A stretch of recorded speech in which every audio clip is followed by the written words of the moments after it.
girls, ladies and gentlemen, and everybody in between. My name is Mr. Mendes, and I am one of the teachers in the creative writing department. And for those of you not from PVA, can you raise your hands? I can barely see you, I'm kidding. How many for you in the audience, this is your first time ever attending a creative writing reading? Raise those hands high. I think I see like one hand, actually four, that's perfect. Ooh, perfect, raise your hands, I can see them. How many of you are returning audience members who love our shows? We love you.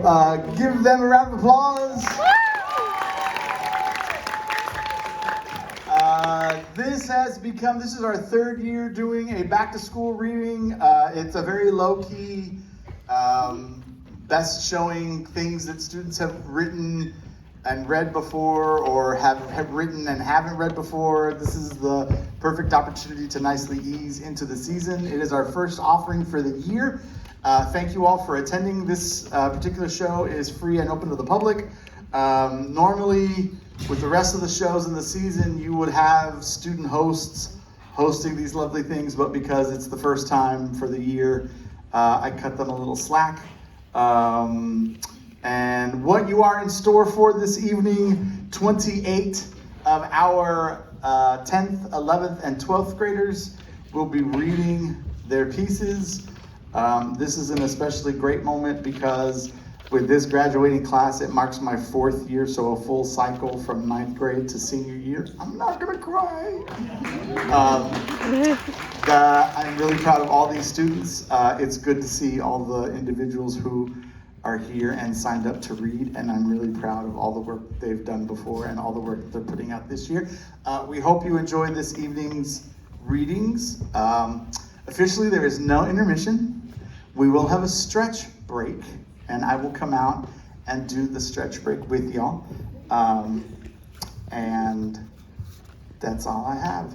So, ladies and gentlemen, to kick off this show, please give a warm, beautiful round of applause for Sophie. Yeah.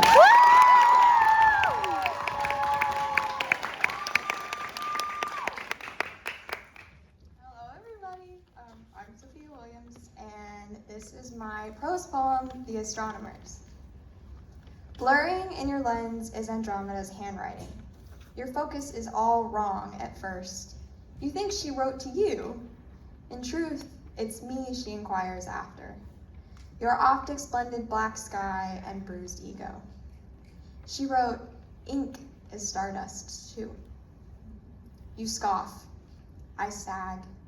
We return to our miserable fates. A stargazer awash in space and a poet who passes over the company of a pen. We're useless to our crafts and even more so to each other. Andromeda, I am sure, is mourning. You pick our plight apart, wiping down your lens and uncapping my pen. Your determination is almost pernicious. It makes an asterism out of me. We're commenting towards some celestial end we've lost the coordinates of. Light years jerk by. I become misshapen, muddled and mute amongst meteors. You're caught up courting Cassiopeia. I think of the sea, of the ship I'll sail away on. Perhaps Andromeda's words meant little. Perhaps your telescope was kind. Perhaps we supernova just so. Perhaps I wrote to you in stardust. Thank you.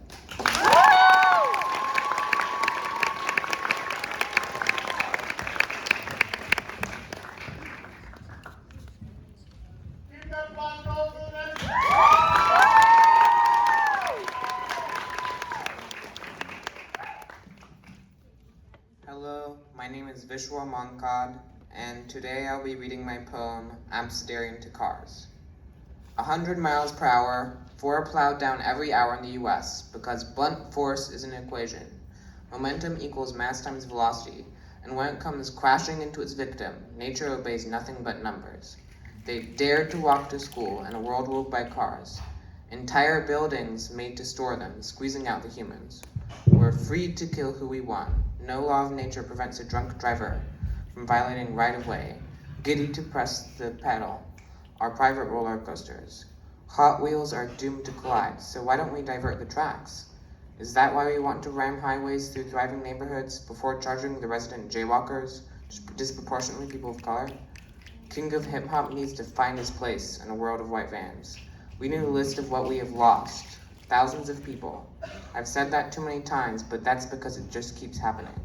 More SUVs, more gasoline, more size, more speed, more inefficient, but it looks cooler. Never can we possibly imagine a world with railroads instead of highways. Of course it's impossible. It's not like passenger trains stretch across Europe, right? Power, pleasure, and privacy are what we need. But I have a question. What can I do? Running 10 miles to work through highways and more is not realistic. SUV drivers, did you really need a 6 foot tall, 6 feet wide monster, towering over 9 children in a row, till the driver even sees the tip of one kid's head?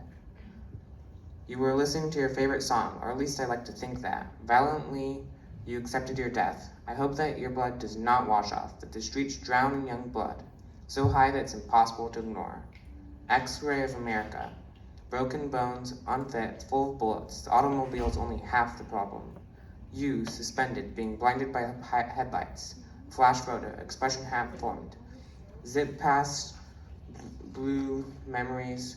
I press my pedal to the gas. They'll never catch me again.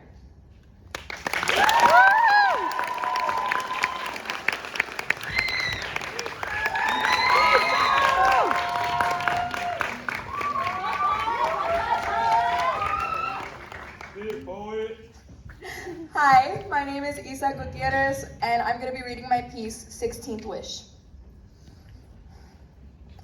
Pencils tap. My legs shiver, and I fold over myself once again before looking towards the wall-mounted clock for what feels like the 100th time this class period. It's 11:11.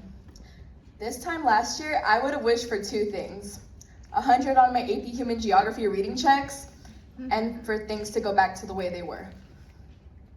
I would squeeze my eyes tight and picture my middle school. Sometimes I would visualize enough to where I could almost feel the black polo between my fingers, and I could smell the summer humidity sticking to my skin like honey. Sometimes the concrete could nearly scrape against the rubber of my shoes. I'm quickly drawn back to a numbingly cold classroom, accompanied by my droning French teacher, only lulling me to better daydreams. My best friend and I sit on the floor with our legs over each other. She suddenly brushes an eyelash from my cheek and pinches it between her fingers. She tells me, "Make a wish," and then asks me to choose either index or thumb. I choose index and mentally wish to see you again. When she pulls her index and thumb apart, she reveals the lash is on her thumb.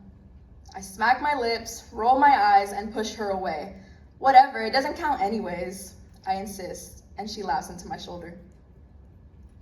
A tear-stained face is illuminated by the glow of pink and white birthday candles, and an awkward chorus of happy birthdays surround me. My mom shuffles in one spot, feeling out of place in her own home, as my friends sing as obnoxiously as they can. They shake my shoulders back and forth, and I can only smile bashfully, always unsure what to do during this tradition. But finally, the final "Happy birthday to you" rings out, and I'm quick to blow each candle out. For the 1, I wish for an iPad like my sisters. And for the 5, I wish to meet everyone I've already loved for a second time. There's a Japanese word we're learning in creative writing, mono no aware. There's no direct English translation. Mono no aware is the feeling you get during a concert you waited months for, realizing this moment will be over quicker than you notice. It's how you lay on itchy blades of grass and know that one day you will be with them too. It is better felt when you look up from your worksheet to see your friend's already smiling face and know that eventually the lack of productivity will catch up to the both of you. Mono no aware is what I lacked for my freshman year. Every 11/11 eyelash and birthday candle was wasted on wishing to go back instead of wishing to stay in the moment. I spent more time praying that I'd wake up at 14 again instead of praying that I could solidify these moments in my mind forever. I looked out of windows and tried to find the words to explain how I was like each raindrop or flower or leaf in the wind was a version of me. So much of my time was spent romanticizing the past and checking clocks to see if maybe for once they'd move backwards, only to find they'd jump forward and leave me further behind. Naturally, my only option was to jump forward as well. There's little that I remember about middle school now, as tightly as I tried to grip onto it. Unfortunately, as all my focus was on remembering dates, weather, names, and faces, I now hardly remember my first year of high school as well. Every memory that could fill me with joy is instead overwritten by memories of trying to remember. Another summer passes, this one less eventful than the last. My birthday's approaching. 16 years old. As I stand in front of my white iced cake, I'll study and appreciate, rather than memorize, the faces staring back at me. I shouldn't tell you what I'll wish for when it's time to blow out the candles, but I assure you, I won't waste another wish on the past again. Happy birthday to me. Thank you.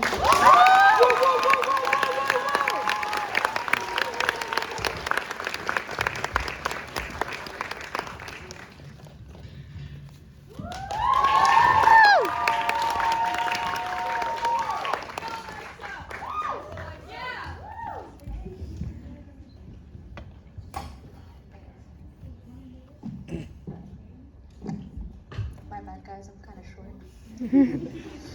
Okay. Hello, my name is Alexa Palomo, and this is my piece, To the Childhood of Alexa Mia Palomo. To a childhood that starts on November 14, 2007, establishing the premature beginning of adulthood for my parents.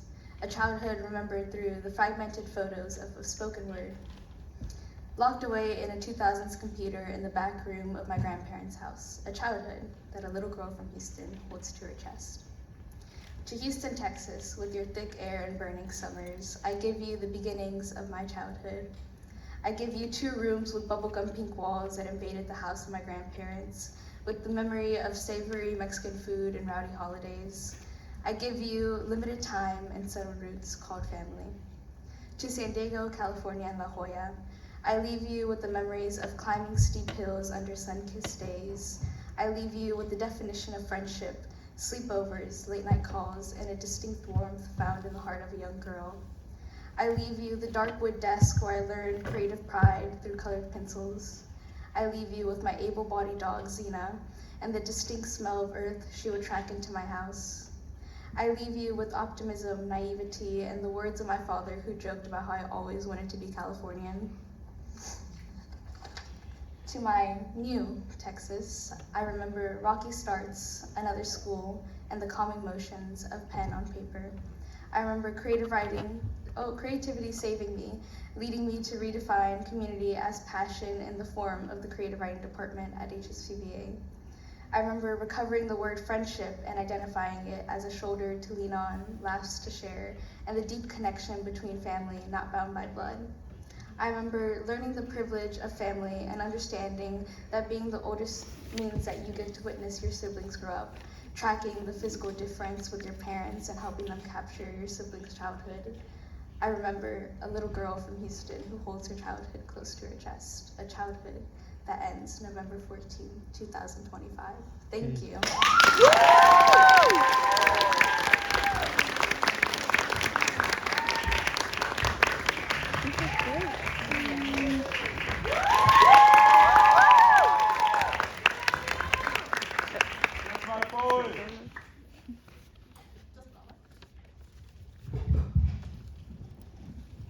Good afternoon. My name is Desi Burns, and today I will be reading for you my poem, A Reverse Abecedarian Because Everything Seems Backwards. Zen is a state we have zealously lost. Why, you may ask?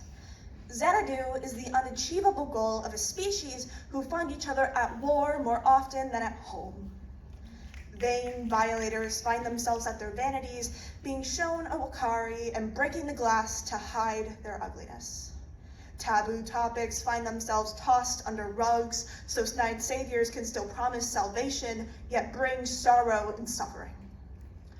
Rabiform racists ramble as they drool legislature onto tickets of hate and the quadrumvirate calls for the death of the good tax-paying people praying for moments of pleasure away from the objections of our outside reality. Now, despite the nonsense plaguing our new nation, my madams and madmen, let's not listlessly believe hope is lost. Kindness still flows throughout children calling for calamitous change. The jabbering of jarbirds jailed by their youth are inspired by the invaders before them, carrying the heavy, hellish weight of the heathens. They swear to show graciousness as they grow, gaining the great strength of fabled young fighters, pushing society forward. Exemplary students, taming the eagles, changing the resemblance of evil, destroying the system that does nothing to prevent them from dying.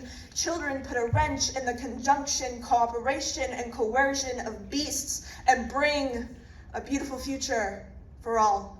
Thank you.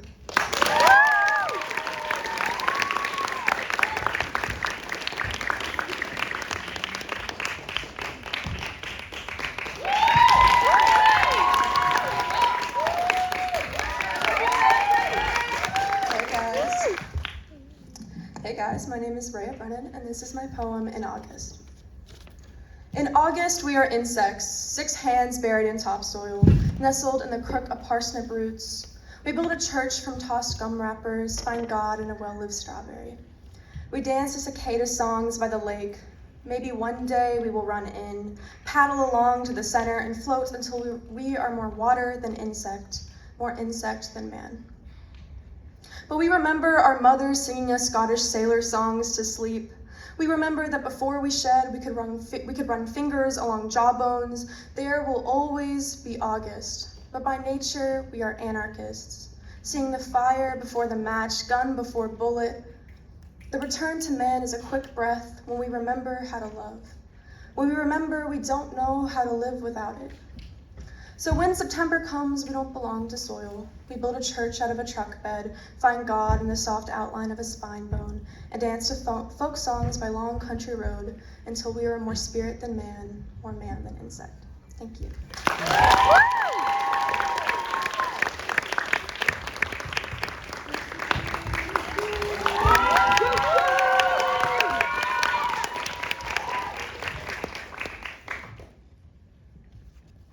Hi, good evening. My name is Christine Liu, and this is my piece, Goldfinch. Fabrice's Goldfinch depicts a small, life-size chained goldfinch perched on a feeding box attached to a plastered wall. I don't remember when I had first come across it, but from that day on, the word goldfinch had been synonymous with artwork. It is the only known painting of an animal he ever did. It makes you wonder why he chose such a sad little guy like this bird. It's all alone and it's trapped. The goldfinch sits on its perch, chained by the foot, a pet with nowhere to go, but its true cage is the canvas in which it exists. In a way, it is free within the confines of your imagination, but its existence is also trapped within that subtext. The goldfinch represents youth and an increase in energy, but Fabrice's depiction is almost sickly in hue. The muted shades of yellow not only blend the bird into the background of the piece, but his usage of shadows and foreshortening almost undermine the subject. Many of you may know The Goldfinch from Donna Tartt's novel, or perhaps you recognize it from its film adaptation. You may even recognize the painting itself. Your first in-depth exposure may even be this very piece. Yet in all these situations, the goldfinch exists in a context contrary to its natural existence, in a body of work that puts the goldfinch in its most inauthentic state, resting, dull, and almost insignificant aside from the surroundings of said mediums. Through all of these forms of art, you have formally been introduced to the goldfinch. It's possible, yes, that you would have stumbled upon its existence sometime in your life, unchained, unframed, completely in its natural vibrance. But could you confidently say that you would have acknowledged its fleeting presence? Without a pen or paper to its name, would you truly have remembered it? An explosion killed Fabrice and destroyed his studio the same year he painted this piece. Today, only a dozen or so of his paintings remain. When you search his name, the first result is the goldfinch, and vice versa, when you search the painting, his name follows. The painting survived what he did not, and in doing so, it became both a memorial and a mirror, whether he liked it or not. Of course you can't know what an artist is thinking as they create their masterpiece. Sometimes even they don't know. Van Gogh died thinking he'd never be remembered. Faridus is certainly not the first artist to have a single work overwhelm the rest of his portfolio, and he certainly won't be the last. One thing is for sure, though. His and the bird's legacy is defined codependently. It is beautiful and almost cruel. It is a sadness only those two can understand. Thank you.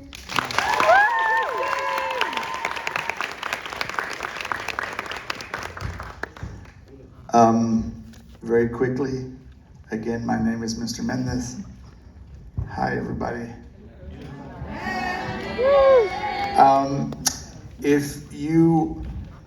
Can you raise the lights just a hair?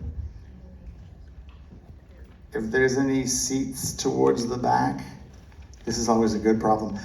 We have more individuals that just came in, so there's, I think, more seating in the back. We love a full house, don't we, folks?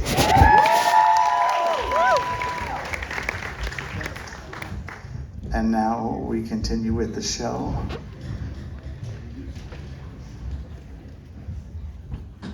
I may give it a second. Everybody, the Jeopardy song.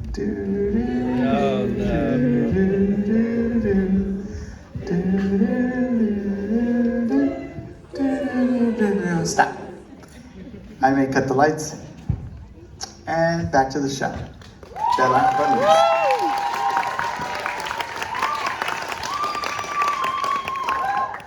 My name is Bella Ramirez, and today I'll be performing my piece, Sentimental. The bracelet Grandmom gave me, the inscription my mother wrote in my book, acorns my brother and sister collected on our walks, and the doodles I collected from friends. I'm told I'm sentimental, the kind of person who collects birthday cards like they're seashells, and yes, I keep small trinkets from other people in a little box I used to carry it around, and I take them out one by one, hoping the memories stay, gripping onto them like they're a blanket I used to sleep with when I was a child. When I was a child, I was scared of being alone in the dark, so little me flocked to my nightlights as my shield and sword against the monsters that used to shapeshift into my fears. So what do you do when a nightlight is only a memory now? You pivot, because being a child is nostalgia, yet you can still do the things you once did as a child. A trinket is a tug, a time machine that you keep in a drawer. They are the patient objects, subtle ones that you sometimes forget about, but they don't forget about you. Tell me something. When you were little, didn't you hold on to every rock, every leaf, every moment, packed it in a pocket of your pants so you can show it to your friends on the playground? So you can call me sentimental. Tell me I hold on to it, but those memories are moments that make up me. So I ask that you be sentimental, that you collect rocks and sing in the rain. Look at the photos you kept from 5 years ago, the keychain you still walk around with, and the stories you tell. These trinkets aren't just trinkets. They are memories we don't want to forget. It may not be with you physically, but it's somewhere out there in your invisible box. Thank you.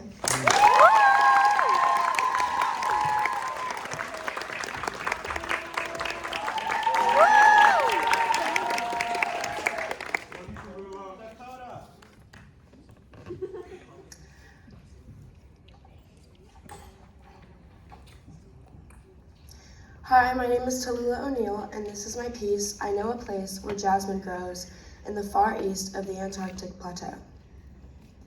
Epigraph. I told her once I wasn't good at anything. She told me survival is a talent. Susanna Kaysen, Girl Interrupted. There's a little girl that lives inside a sandcastle of snow, and the girl has a terminal illness. It eats at her brain and drains her dry until all that is left is the bitter taste of medicine on the roof of her mouth. The girl writes lists into her skin of all the things that are wrong with her. She reads them like tasseography, like something no one else can depict. To me, they read like a children's book because everyone here is sick. Half the sick are as good as dead, and that's just the way it is. There's a woman that sings the Hail Mary in a birdcage of white padded walls, and on the days that I sat with her, she'd braid my unkempt hair. She'd call out my name, and for the first time in a long time, it was not verbatim from the label on a book of health records or another piece of rhetoric. She was talking to a girl who looked a bit too much like her. She'd hold my head in the palms of her hands.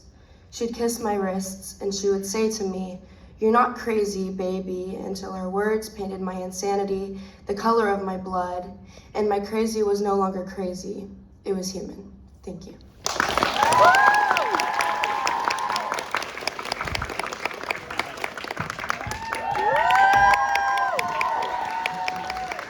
Hello, my name is Anna Alonso, and this is my poem, Carrying You.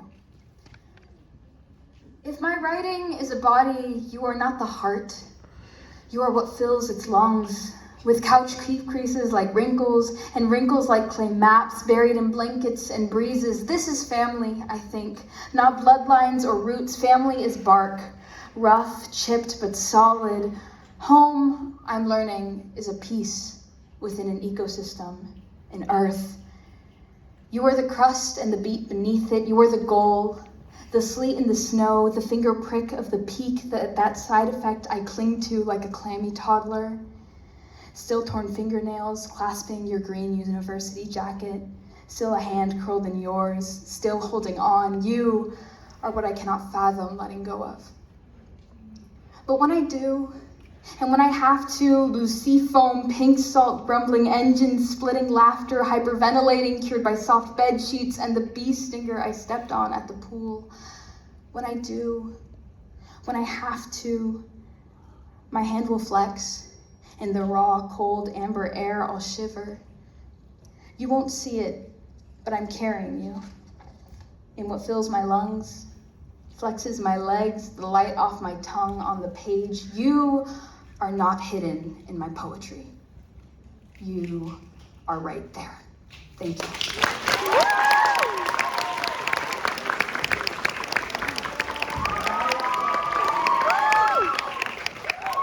Hi there. My name's Anizer, and I'll be performing my piece, Believe. If I put my mind to it, I believe I'm rich and famous with a whole lot of friends, paparazzi everywhere, sunshine, rainbows, cupcakes. You know what? Scrap that. Believe. To accept something as true, genuine, or real. Believe. Believe that if I was born elsewhere, I would have been denied the right to education, simply because I was born a woman. And if I were a man, I would have to work day and night to provide, rather than getting the essential needs for education. Education is a necessity, and you and I both know that if it weren't for our teachers and our right to education, that you would not understand a word coming out of my mouth, so savor it. I educate and teach myself so that if I wed into the wrong family or love the wrong person, I have the chance to leave and fend for myself without the fear of poverty, without the fear of death. If I live without fear, maybe then I'll truly feel alive. Maybe all those dead due to indifference would have been alive, for to expel fear is to fix things that cause it. So work, one step at a time, and please, don't trip. Thank you.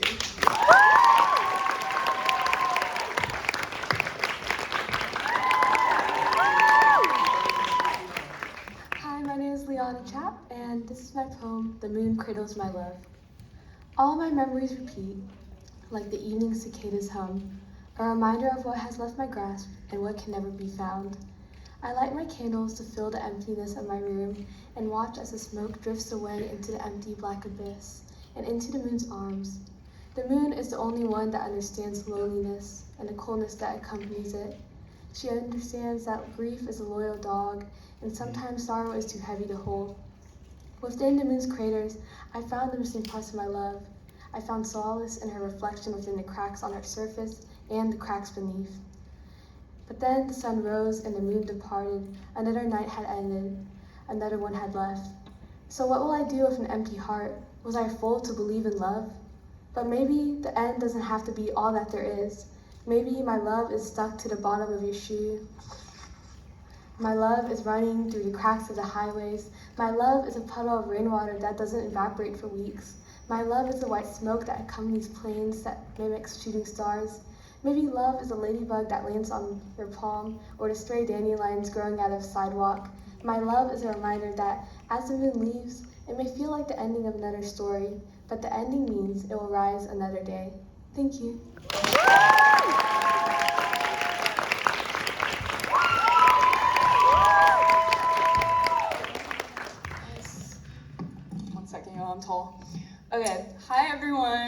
name's Miguel Rauhine, and I'm going to be reading an excerpt from an essay I'm writing titled Railway Bones. Sometimes, when the grass is short enough, you can see the outline of the crescent moon from over the edge of the train tracks. It withers over, folds in on itself, and eventually settles down between a pair of trees that seem to bend towards each other with the intent of never letting go. I do a similar thing, gather my jeans or my shorts or sometimes even tights and crumple them high up against my kneecaps. I bend backwards like a lawn chair snapping up too quick and settle down in between a yellowing blade of grass and a small colony of ants, diligently working late into the night. I am jealous of their resolution. My right hand reaches up to feel between some strands of hair and begins working at a knot furiously embedded deep in my scalp. I decide at this moment that this is why my thoughts are jumbled too. I tug on one particularly stubborn curl like a puppet string. Nothing can be of my own accord. In my left hand, I curl a fist around my phone. It's the same one I've had since the 8th grade, all cracks in the lower left-hand corner and a sun-bleached case. I love it so dearly and so fiercely on that autumn night, it makes my heart hurt. It shakes a little from the stress of the speakers. I'm blasting music straight into my cranium, some depressing beat from Radiohead or Car Seat Headrest. On nights like this one, I don't particularly care what I'm listening to, so long as I can feel it spread through every crisscross vessel in my veins. Whatever's on right now is certainly doing its job. I breathe in and out and in. Every sigh lets out a puff of cold air into the night. November in Texas is surprisingly frigid, every tree turning bare and every breeze resembling something like miniature knives piercing through your skin. I rub my face with my knuckles, scraping hard enough until I feel a different kind of burn, one of my own volition. When my cheeks are sufficiently red-rimmed and achy, I lean back into the grass and watch the sky. It's infinite. Murky blackness with the occasional sweet spot, a lit-up orb blinking away behind the clouds. When I'm out at night with my friends, and I often am, I find a funny sort of pleasure in reminding them of light pollution. How the sky is supposed to look so very deep, like you could cup your palms inside it and come out with a handful of stars. Instead, we're left with a few lonesome flickering luminaries, humming away like the last drones of a dying man's heartbeat. Here, I am left without anyone to pester, so I do all one can when they're alone and cold at what feels like the edge of the world. I make a wish.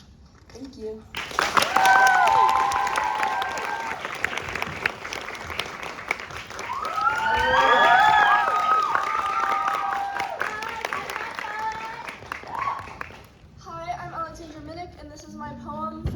Said that he'd drive his 1970s Chevrolet Chevelle around the whole world. I miss you. You never even got to drive out of this shitty small-town prison in the car you fixed up after buying it all busted up at 14 with your own hard-earned money from working at the car shop. You couldn't go to school after 6th grade. Parents wouldn't pay, they didn't care. So I taught you everything I could in the small hours between your shifts at the shop and mine at the corner store on 19th. We'd sit on the dusty floor of your garage and lean against the side of your Chevelle, laughing when paint occasionally stained our backs when you were in the middle of touching up the original paint job. And I'd pull out all the crumpled papers, marred and doodles from the bottom of my backpack and teach you about what X and Y mean, or why your DNA determines how you look, or how to analyze a poem, or show you where Mesopotamia used to be, or what hola como estás means. But you took it all in the way you did with the rest of the world. You weren't big on academics, but you understood the world in other ways. Maybe that was a blessing. You didn't have all the pressure, got to live by breathing instead of holding your breath. You'd see a book, and instead of seeing a plot map, you'd see a story, an experience. You'd hear a song, and instead of listening to the meaning of the lyrics, you'd just let the tune and the sound of the music flow over your body and guide you to dance. You'd hold an object, and instead of thinking of its monetary value, you'd wonder about its sentimental value. You might not have done anything big in your life. It was too short, too small, too boxed in. But you made small ripples of raw emotion and love and life and laughter and hope. And now I have your car and I sit in it every day. I'll take it out on long drives past the city limits, but never far enough to see other civilization. I'll put in your tapes and turn the music up to blasting, not look over at the passenger seat and pretend like you're still there. I just can't hear you because of the music. I just can't look at you because I have to focus on the road. I'm just driving for now because you got tired. I'm not alone on these empty, winding roads with the dull brush and the dull hills and the dull sky with its dull sunset hues that used to seem so bright. The sky isn't taunting me, pretending that everything is the same. The hills and brush aren't telling me nothing has changed. The roads aren't whispering I'm like a tree in a forest. Because even though the music is loud and I'm here to hear it, no one else is here to hear me. And you're not here for me to hear you. So were you ever really here? Sometimes at the end of the day, I'll go sit and lean against your tombstone and tell you where I drove your car that day. I still haven't gotten out of the shitty small town prison either, but when I do, I'll take your car around the whole world, and maybe you'll get to see all of it that way too. Thank you.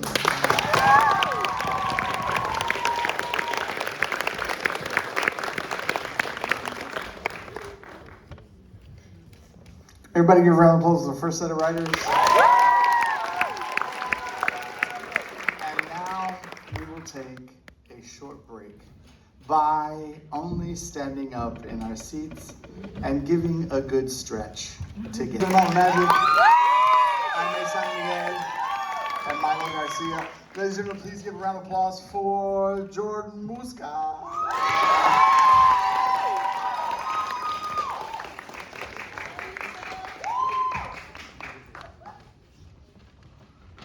Hi y'all, my name is Jordan, and this is a piece called A Little Late Night Laundry after a poem by Jericho Brown.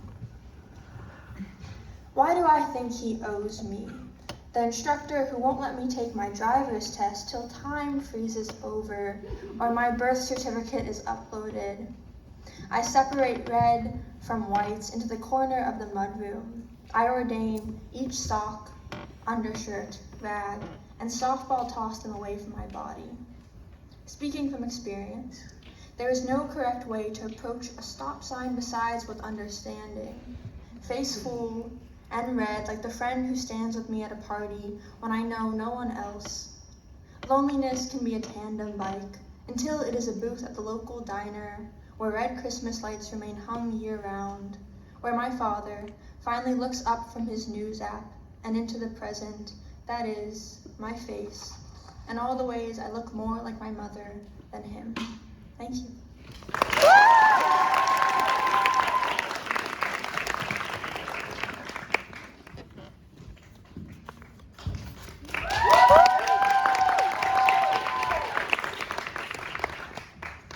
Hi y'all, my name is Zivi Juge, and today I'm going to be reading my piece, Why I Write.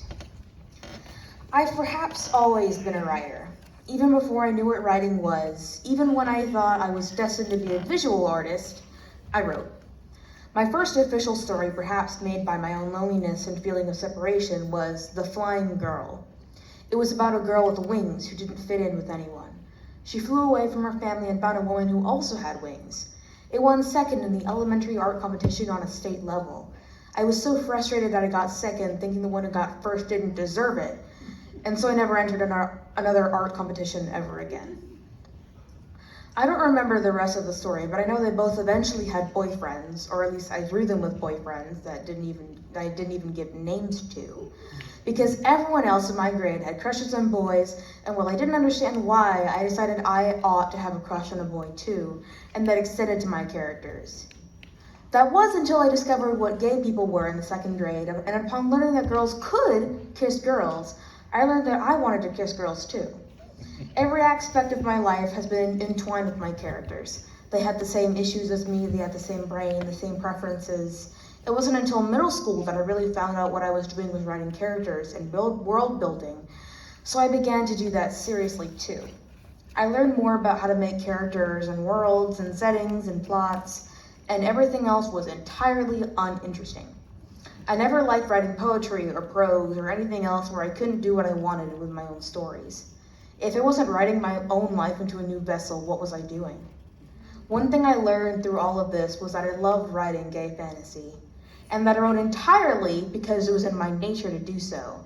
It's not as if I make these characters entirely intentionally, or that I turn a silly idea into a story, or that I let my mind pretend to do something I'm not while playing a cozy game. I'm a writer because I write by heart, and I write because I'm a writer by soul. Thank you.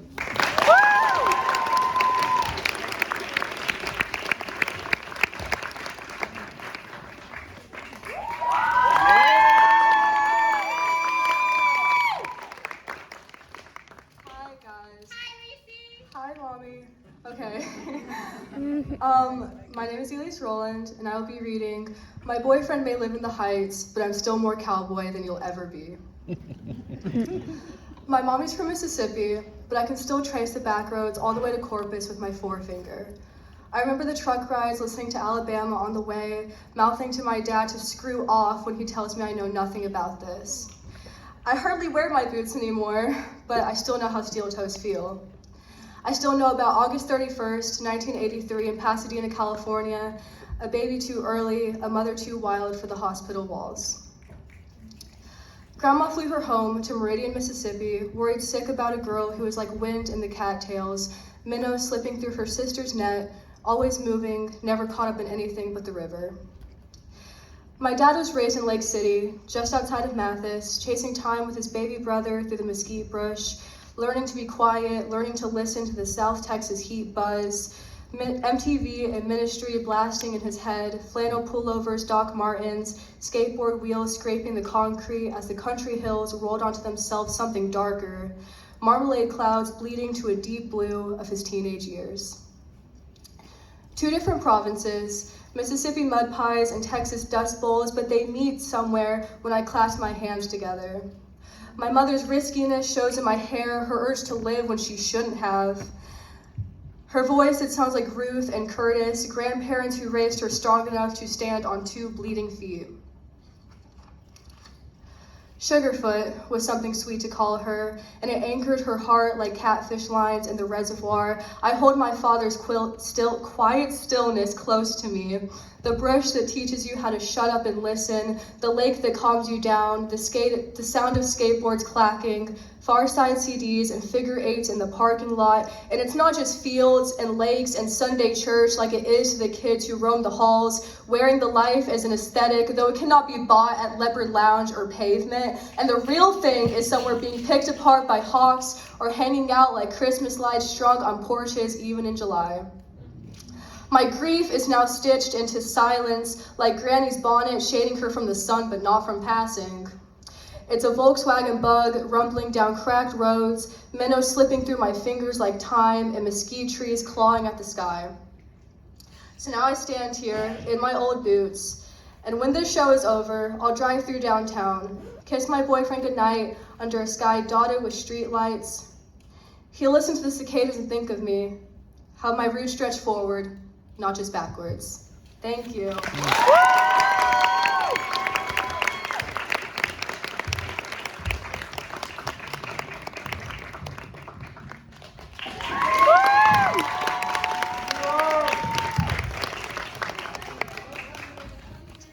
Hi, my name is Kieran Tate, and I'll be reading my piece, Parasite. Deciding too late that death is better than a 9-month large parasite emerging from your womb, you will lay in a bathtub of your woes, sobs deafened by submerged cries and counting contractions between each half breath. Ribs broken by your heaving and with a stomach full of stolen food, that baby will live as another forgotten mistake, caught between I don't want children and jaw-smashing greed. A survival instinct erased because kids will change you. Unravel you until all there is left is lost time and an 18-year deficit of love. Quiet no longer suited the monster child, and so it screamed for someone you were not prepared to be. Reaching up and carving your airways with pain, it clawed its way out of your belly, sewing shut opportunity with words like maternity leave and not paid and terrible obligation to a decision you shouldn't have made. Understand the way its heart beats a half step behind yours, always an echo, its veins running the same cursed blood. Feel the wreck your body becomes under the strain of labor, and listen to the silence of your heart when you hold that baby. Love, crushed under the weight of regret. Thank you.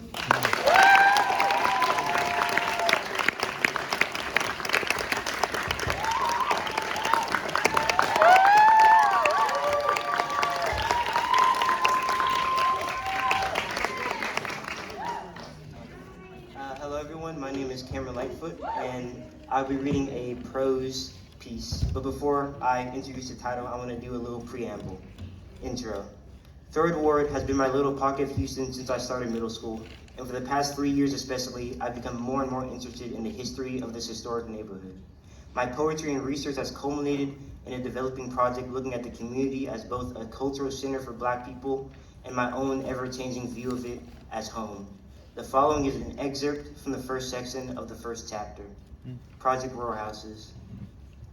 Founded on July 5th, 1993, Project Row Houses was the brainchild of 7 Houston African-American artists who would buy a group of 22 defunct shotgun houses and use their funds to help renovate the buildings. For the past 30 years, it has been a cornerstone of local artistic enrichment, lending some of its residences to artists in displays and festivals that were eye-catching for an aspiring Black artist, myself. So, tangent about shotgun houses. The term's origin isn't as violent as 11-year-old me thought. It actually refers to the fact that most of the rooms are lined up, allowing for a shotgun to be shot from the front of the house to the end. Or so I thought at first. Upon doing research, I would learn that there may actually be a second origin, wherein this is an English mistranslation of a French word, coming from Afro-Haitian enslaved people, with there being evidence of potential proto-shotgun houses in regions like Haiti before New Orleans adopted them. A pattern you'll realize very quickly through this project is that I like historical detours, and that historical origins are often more complicated than you think. More importantly, there's a long lineage of African traditions, not just seeping into our culture, but the very architect of our being. My personal history with the area started before I was born. As a young mother's residential program, meant to support single mothers in Third Ward in some of those renovated shotgun homes, would house my own mother and my baby brother. Well, who is now my older brother, but he was my baby brother at the time, I guess. We would find ourselves back here as I started middle school. Despite the reputation of being centered on art, this program was likely the most impactful thing for me as a growing Black child, as living within the maze of white houses would give an unavoidable staying power in my mind, even as I spent most of my time inside. Fighting with my brother, the usual. Thank you.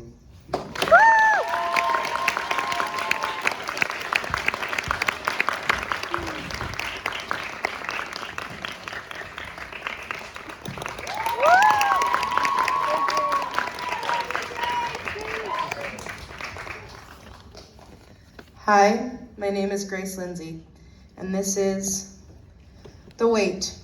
When did it arrive? The cares, hopes, dreams of our childhood, when did they turn to heavy stones in our backpacks? Ones that break our spines, and before we realize it, our spirits. To all you grown children stuffing rocks in your own backpacks, how can you expect so much of yourself? When did midday conversations turn from, look what I have in my lunch, to, are you sure you're gonna eat that? When did the shiny-faced girls in pink ribbons start showing off in brightly dyed nylon, not opening anything but their phones in the cafeteria? When did attention become a bad thing? We used to stare in awe at the fastest kids in our class as they went by, daring to yell, light speed, not even knowing what it was. I wish we could shove it off our shoulders. Remember the time we took to soar? With imagination as wings, we created stories, our very first. We leaped from toadstools in our dreams, not knowing we'd never return to the soft, cozy atmosphere of those imaginary worlds. The ones we longed to recreate tangibly, soft pillows and fairy lights mimicking moss and moonlight. The sweet-smelling mulch became a trampoline under our electric feet, the grass wearing down through the year, only to thrive in the summer. The bumblebees we shrieked at while carefully picking clovers. How have their lives changed? Not a bit. When did we change? Nothing seems different day by day, but when we look back, it hits us like an avalanche, cold, shocking, freezing us in our thoughts. Smiles and screeches, board games and books read to us. A watered down world, once so sweet and forgiving. Now our inner children are trapped, small glimpses seen through the hatch of an attic, a dusty sliver of warm light from a grandmother's lamp, slipping out in a giggle at our best friends, and our gentle nostalgia for childhood cartoons, smells we savor without identification. They lift the weight from our souls. Even if only for a cherished moment, we feel the stars in our eyes again. Thank you.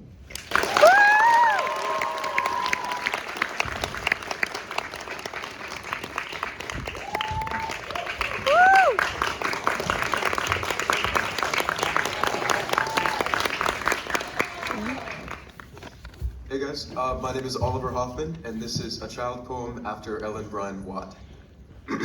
1. They hand him to you with nails like soft pearls, beaded heavy with salt water. He gurgles, mimicking his rattles, dropping spoons on the floor for you to pick up and hand back. Here you go, oh precious breakable thing. See me spidering under the tables, subtracted to limbs under the high chair, to dark hair into forearms, non-existent to closed eyes, atlas to none. 2. Talk me to sleep with bedded nativity, white sheet pastorals. A sentence with 2 eyes, between them a stat asterisk, a meek crying cradled there. The bed in its iterations, marital and conceptual. It is no coincidence that dead bodies are also draped in white sheets. 3. Many things grow like children. Love, grief, all the genres conspire here like bone meal. They sharpen the nose and elongate the face. From the kitchen, hear the percussion of today's dropping game carried to the other room. He throws plastic cups, teething toys, shoes like paperweights.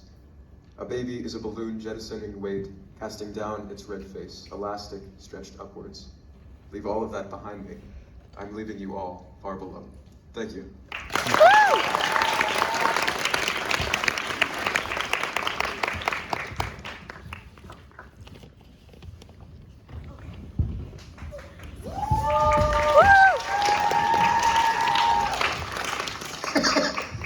I love it as the kids try to figure out how to come out of the room.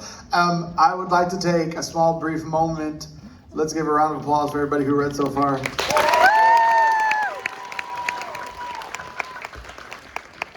And 1, 2, 3, 4, 5, 6, 7, 6. No, there's 6.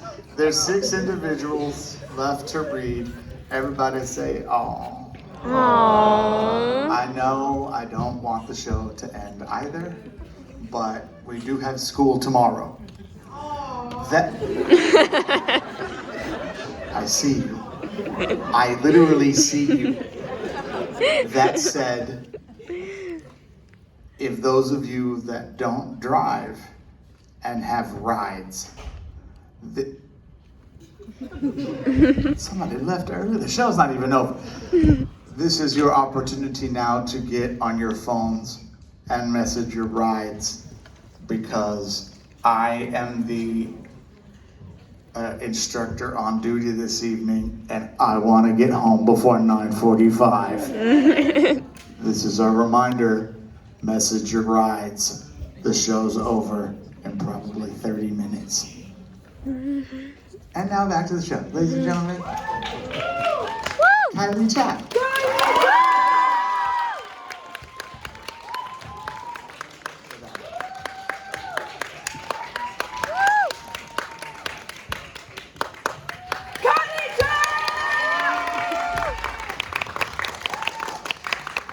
Hi, I'm Kylie Chap, and this is December 21st.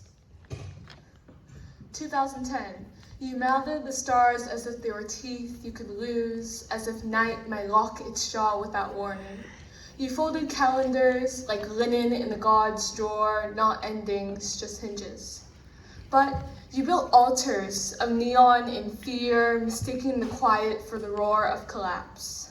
You let Hollywood feed you fire, packaged in DVDs, selling the sky back to you, frame by frame. Disaster turned to profit, only time. 2011. Rain became your religion, prayed to with cracked lips. Famine dressed itself in sunlight. Grief crawled beneath cicadas, their jaws stretching across the harvest. You watched the soil bruise, called it innovation, named the ash growth. You measured loss and profit margins, measured progress and what could be sold. The moon sobbed in her orbit, tired of eulogizing your gardens. And still, you tore the planet's dress, to stitch flags, to brand empires, to carve your name into a dying earth. You called it saving while you burned the scraps. 2012. You marked the day like it was holy, December 21st, 2012, the end of everything you believed.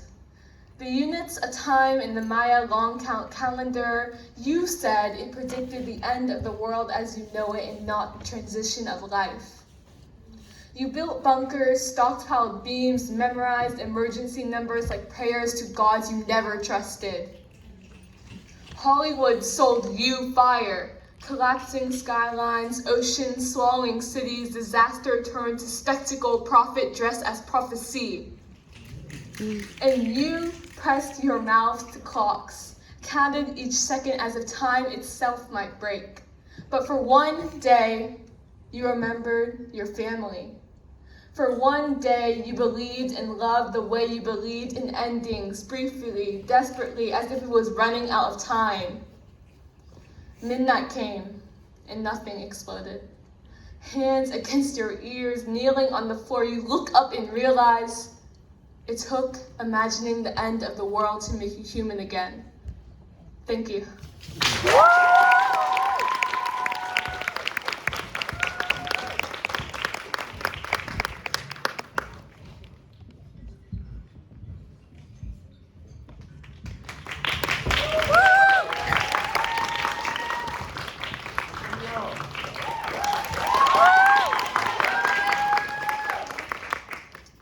Hi, my name is Sophia, and my poem is Self-Awareness.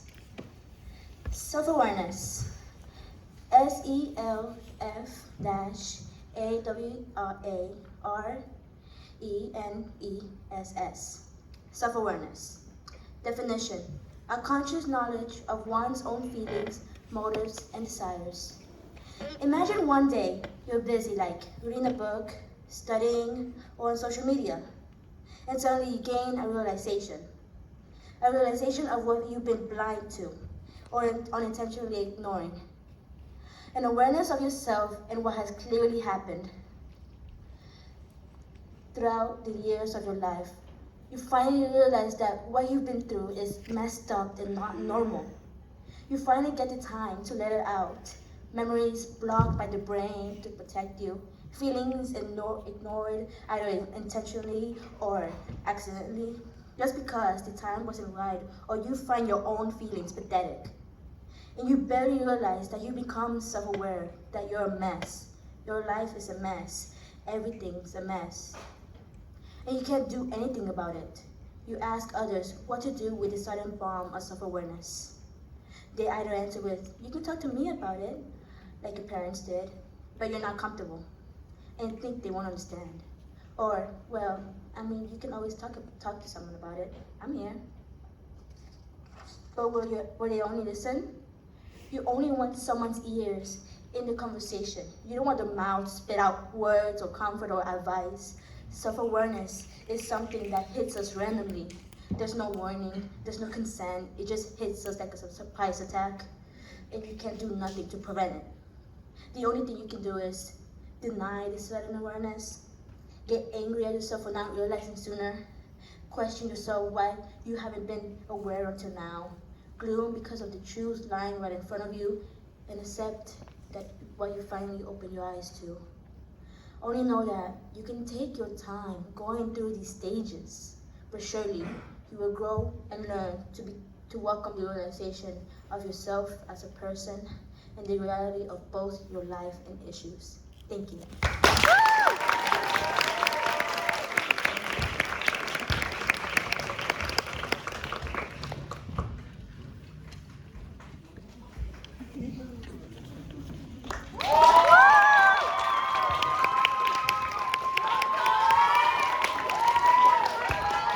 I'm just gonna move this up a little bit. Hold up.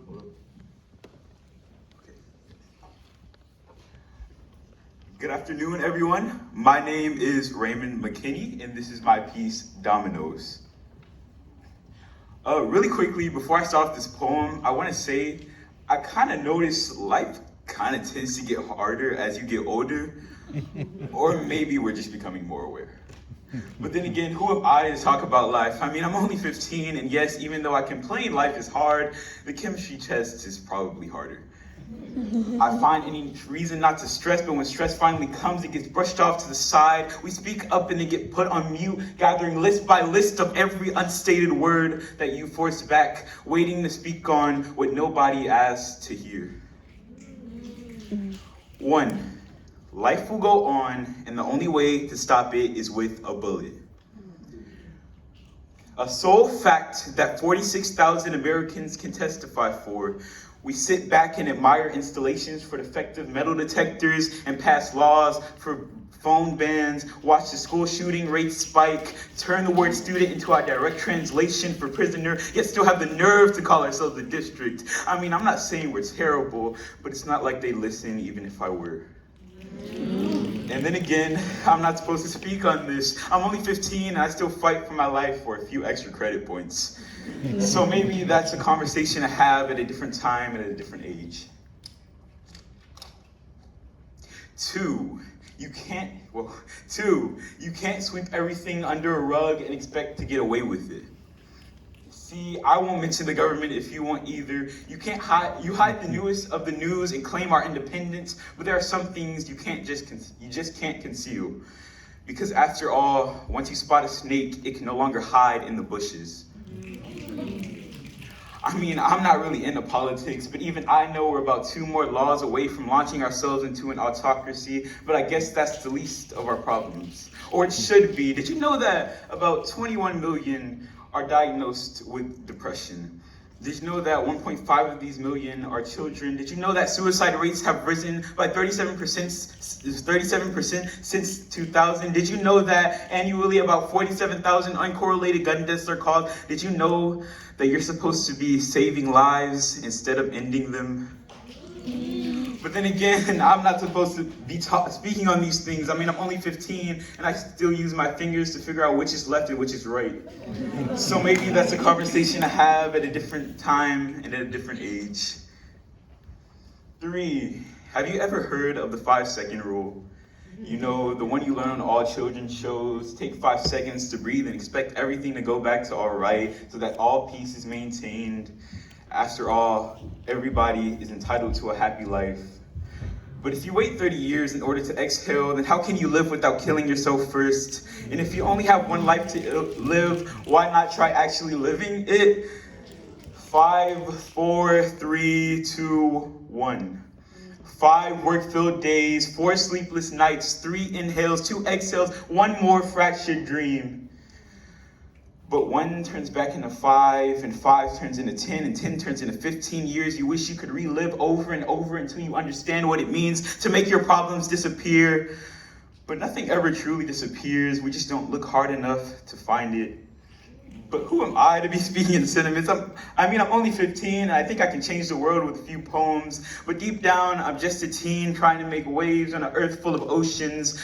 But then again, some waves can be just as strong as hurricanes, which is why I would like to end off this poem by saying that yes, life does tend to get harder as you get older, or maybe it's because we're just becoming more aware. Stay safe.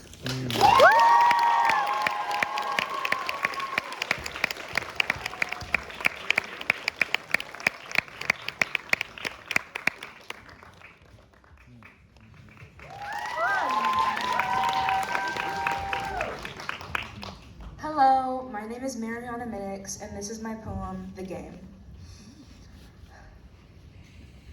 The soles of my feet feel raw. The skin on my forehead is crisp and peeling.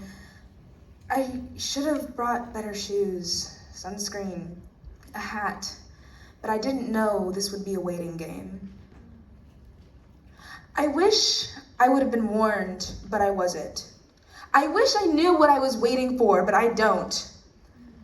I asked the person behind me. They said they don't know. I asked the person ahead of me. They said we wait to get ahead. Ahead of what? Ahead of who? This is a single file line, and if all we do is wait, then we will never go anywhere or do anything. But then the line moved. I didn't know why, I didn't know how. All I remember is a casket being carried away from the line. The sun went down.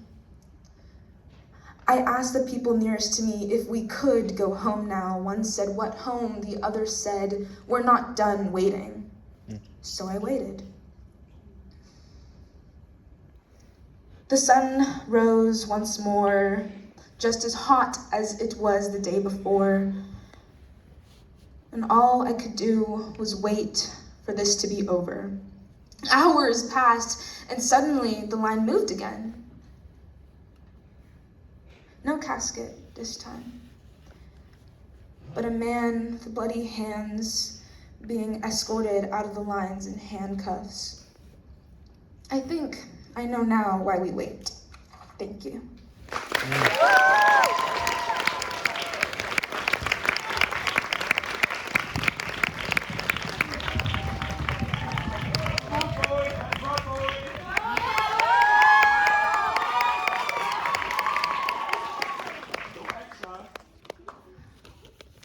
Fans.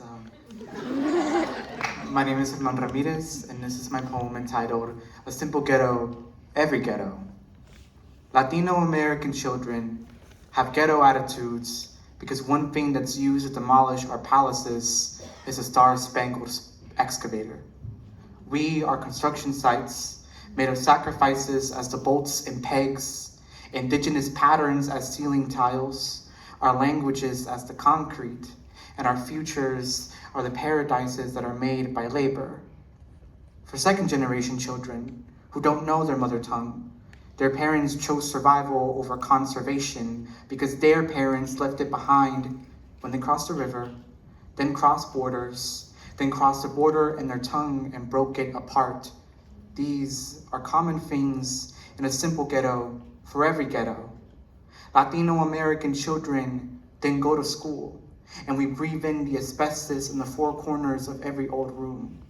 American workers used to use it to make buildings fire resistant, kept it there to remind us we're carcinogenic.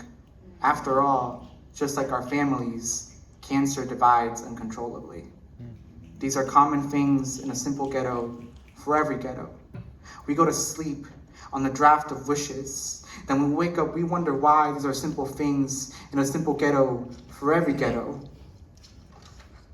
So, give everything a citation. Wonder why hostile architecture is done to urban cities that hold people like us. Wonder why we are dreamers when our fathers wake up to do the work before the sun does. Our ancestors have had histories of escaping regimes, breaking down barriers with bricks. We are familiar with borders from the moment we are born with borders, and our families that have boarded through thick and thin to make us the Latino American. What I'm trying to say is that we are the projects born into projects before they are launched. Let us call for demolition. Make sure the American remembers that just like cancer, we spread uncontrollably and overbear the body of an American bodies that don't realize we can live in any place they condemn as impoverished because Latino American children have ghetto protests. Because if there's one thing that's used to demolish our voices, it's the star-spangled excavator that doesn't realize we have the floor plans already saved for future utopias. Thank you.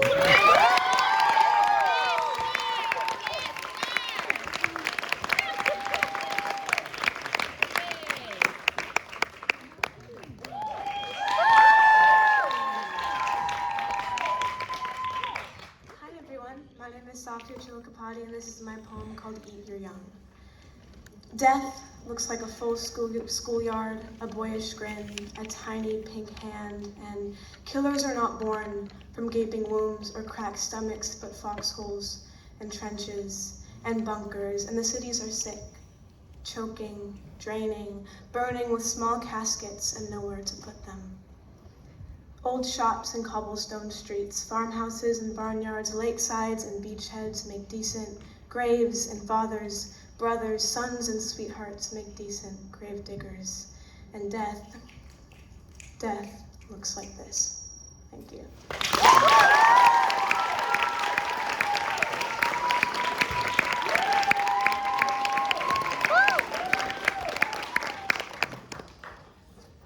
Good evening, everyone. Please give a round of applause to all 28 of tonight's readers.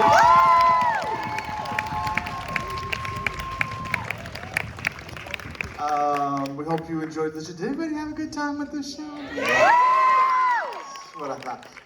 Officially, thank you for coming out this evening. That wraps up our very first reading. I'll get to them in a minute. Hold on, I know what I'm doing. Our next reading this season will happen on 2 nights back to back. November 19th and 20th will be our fall off the page. That one will be a ticketed event.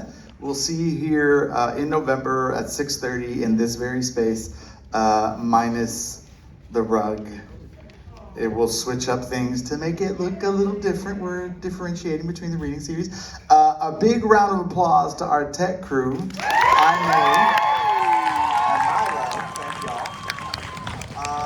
Special shout out to my colleagues, Miss Judith Swiddick and Miss Angela Ate. Thank you, everyone. Let's give our readers one more round of applause. And we hope you have a wonderful evening. Stay safe, drive home safely, and kids, we'll see you tomorrow.